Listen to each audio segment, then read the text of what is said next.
జయ జనార్దనా కృష్ణ రాధికాపతే నందనందనా కృష్ణ రుక్మిణీపతే గరుడ వాహనా కృష్ణ గోపికాపతే శరణు మోహనా కృష్ణ ప్రభో సద్గతే.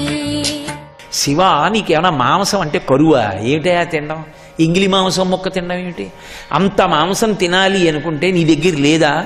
ధవళవపుషమిందోర్ మండలే సన్నివిష్టం భుజగబలయహారం భస్మదిగ్ధాంగమీశం మృగయ పరశుపాణిం చారు చంద్రార్ధమౌళిం హృదయ కమల మధ్యే సంతతం చింతయామి. ఓ చేతిలో గండ్రగొడ్డలు పట్టుకుంటాడు, ఓ చేతిలో లేడిని పట్టుకుంటాడు. నీకంత మాంసం వండుకు తినాలి అంటే ఈ గండ్రగొడ్డలు పెట్టి ఈ చేతిలో ఉన్న జింకనొక్క దెబ్బ కొట్టి కాస్త మాంసం ముక్క తీసుకుని ఈ చేతిలో ఉన్న బ్రహ్మకపాలంలో పడేసుకుని ఈ పైన ఉన్నటువంటి గంగాదేవిలో కాసి నీళ్లు తీసుకుని అందులో పోసుకుని మూడో కంటే అగ్నిహోత్రం మీద ఇలా పెట్టి ఉడకేసుకుని అక్కడే కూర్చుని నోట్లో పడేసుకోవచ్చు. వంటింట్లో కూడా వెళ్ళక్కర్లేదు, లేవక్కర్లేదు, తెచ్చుకోక్కర్లేదు. ఇది మానేసి ఎవరో తిన్నడు పెట్టినటువంటి ఇంగిలి మాంసం ముక్క తిన్నావా? నీకున్మాంసము వంచేని కరువా, నీ చేత లేడుండగా జోకైనట్టి కుఠారముండ అనల జ్యోతుండ నీరుండగా పాకం బొప్ప ఘటించి చేతి పునుకన్ భక్షింపక బోయిచే చేకుంటెంగిలి మాంసమిట్లు తగునా శ్రీకాళహస్తీశ్వర అని అడిగాడు. అంటే ఆయన భక్తికి అంత వశుడైపోతాడు. తప్పు చేసినవాడు ఈశ్వరా తప్పు చేశాను, శరణం తరుణిందు శేఖర శరణం మే గిరిరాజ కన్యక శరణం పునరేవతావుభౌ శరణం నాణ్యదుపైమి దైవతం అన్నాడు అనుకోండి, అంతే పొంగిపోతాడు. త్రికరణ శుద్ధిగా భక్తితో ఆయన దగ్గరికి వెళ్ళి ప్రార్థన చేస్తే క్షమిస్తాడు.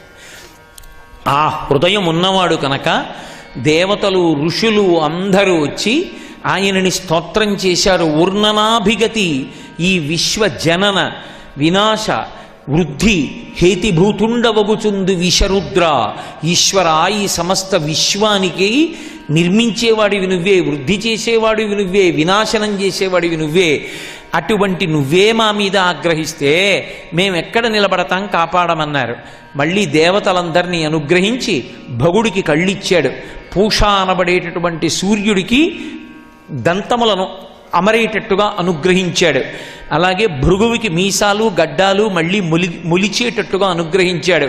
దక్ష ప్రజాపతి శిరస్సు తెగిపోయింది కాబట్టి గొర్రె తలకాయ తీసుకొచ్చి అంటించేటట్టు దక్ష ప్రజాపతి లేచి యజ్ఞం ఆగిపోకూడదు కనుక యజ్ఞం పూర్తి చేసేటట్టు అనుగ్రహించాడు. ఈ దక్ష ప్రజాపతికి సంబంధించినటువంటి దక్షయజ్ఞము అనబడేటటువంటి ఆఖ్యానము ఎక్కడెక్కడ చెప్పబడుతుందో అక్కడక్కడ పరమేశ్వరుడు ఒక వరం ఇచ్చాడు.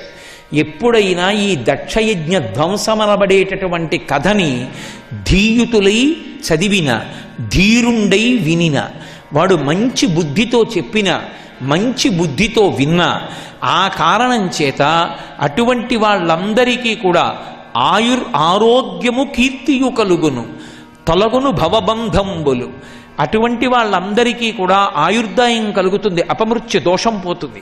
2 ఐశ్వర్యం ప్రాప్తిస్తుంది, కీర్తి కలుగుతుంది, అన్నిటినీ మించి భవబంధములు తొలగిపోతాయి. కాబట్టి ఈ దక్షయజ్ఞ ధ్వంసమనేటటువంటి ఆఖ్యానము ఏది ఉన్నదో అంత ప్రఖ్యాతి వహించినదై ప్రవచనయోగ్యమై భక్తుల చేత శ్రవణము చేయబడేటటువంటి విశేషమైన ఇతివృత్తమవుతుందని పరమేశ్వరుడు వరమిచ్చాడు. ఆ విధంగా దక్షయజ్ఞం పరిసమాప్తమైంది. అంటే ఇందులో శివా విశ్వాహ భేషజీ ఆమె లోకం గాడి తప్పుతున్నప్పుడు లోకానికంతటికీ మార్గం దొరకడానికి పరమశివుణ్ణి రుద్రుణ్ణి చేసింది, రుద్రుడిని శివుణ్ణి చేసింది.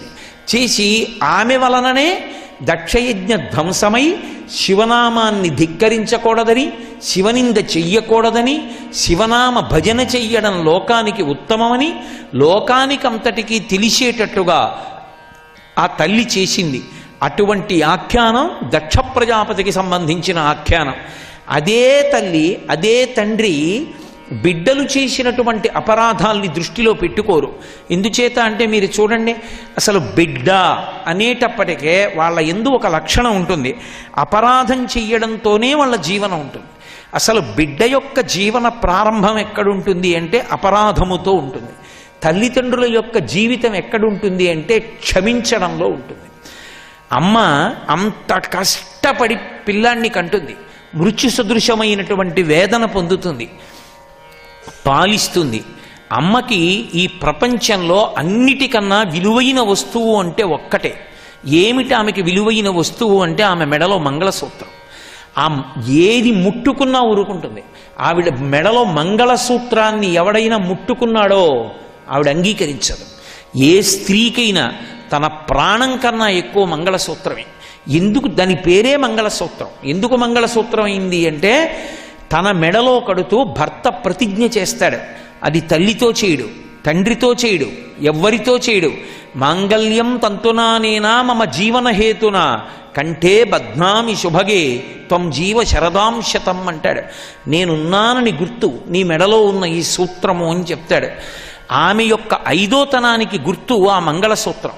ఆ మంగళసూత్రాన్ని ఎవరైనా ఇలా పట్టుకున్నారో ఆమె అంగీకరించదు. అందుకే మంగళసూత్రాన్ని చేత్తో పట్టుకోవడం కానీ, మంగళసూత్రాన్ని బలవంతంగా లాగడం కానీ, అది గాలిలో విసిరివేయబడినట్లు కానీ, అసలు అటువంటి అమంగళకరమైనటువంటి విషయాలు చూడకూడని సమయంలో కంటి వెంట పడకూడదు. అసలు లోకంలో అటువంటివి జరగడం అన్నది కూడా ఉండకూడదు. కాబట్టి ఏది మంగళప్రదమైందో, దేన్ని మంగళప్రదంగా చూపించాలో దాని విషయంలో పరాకు జాగరూకత అవసరం. మంగళసూత్రం అంటే మంగళసూత్రమే. లౌకికమైనటువంటి తల్లిదండ్రులకే అంత ప్రేమ ఉంటే జగత్తుకంతటికీ తల్లిదండ్రులైనటువంటి ఆది దంపతులైన పార్వతీ పరమేశ్వరుల యొక్క ప్రేమ ఎంత ఉత్కృష్టమైనదై ఉంటుంది.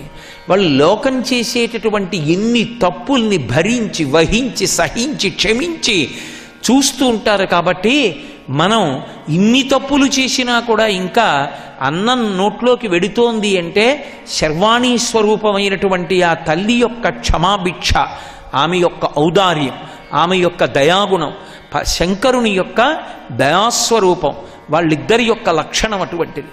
వాళ్ళిద్దరూ ఎంత దయతో ఉంటారో, వాళ్ళిద్దరూ ఎంత తప్పు చేసిన వాళ్ళ విషయంలోనూ తప్పు గుర్తుపెట్టుకోకుండా ఎంత అనుగ్రహిస్తారో చూపించడానికి పోతన గారు భాగవతంలో అష్టమ స్కంధంలో ఒక అద్భుతమైనటువంటి ఉపాఖ్యానం ఇచ్చారు. క్షీరసాగరాన్ని చిలుకుతున్నారు దేవతలు రాక్షసులు వెళ్ళి. ఎందుకని అంటే అందులోంచి అమృతం వస్తే ఆ అమృతం తాగాలి అని వాళ్ళ కోరిక. ఆ పాలవెల్లి లోపల అప్పటికప్పటికి మందరాగము తిరుగన్ చప్పుడు నిండెన జాండము చెప్పెడిదే మధుని చెవులు చిందరగుని అన్నారు. ఆ పాల సముద్రంలో మందర పర్వతాన్ని దింపి వాసుకుని చుట్టి దేవతలు దానవులు కలిపి పట్టుకుని చిలుకుతుంటే ఆ మందర పర్వతం తిరుగుతుంటే ఆ వచ్చినటువంటి చప్పుడుకి ఎక్కడో సత్యలోకంలో నిష్టలో ఉన్నటువంటి బ్రహ్మగారు ఉలిక్కిపడి లేచి చెవులు బద్దలైపోతున్నాయి. ఏమిట్రా చప్పుడు అని అడిగట్ట. అయ్యా, కింద క్షీరసాగరాన్ని మథనం చేస్తున్నారు, దేవతలు దానవులు కలిసి మందర పర్వతాన్ని పెట్టి చిలుకుతున్నారన్నారు. అలా వాళ్ళు అమృతోత్పాదనము కొరకని పాల సముద్రాన్ని చిలుకుతున్నారు. సర్వం శ్రీ ఉమామహేశ్వర పరబ్రహ్మార్పణమస్తు. స్వస్తి.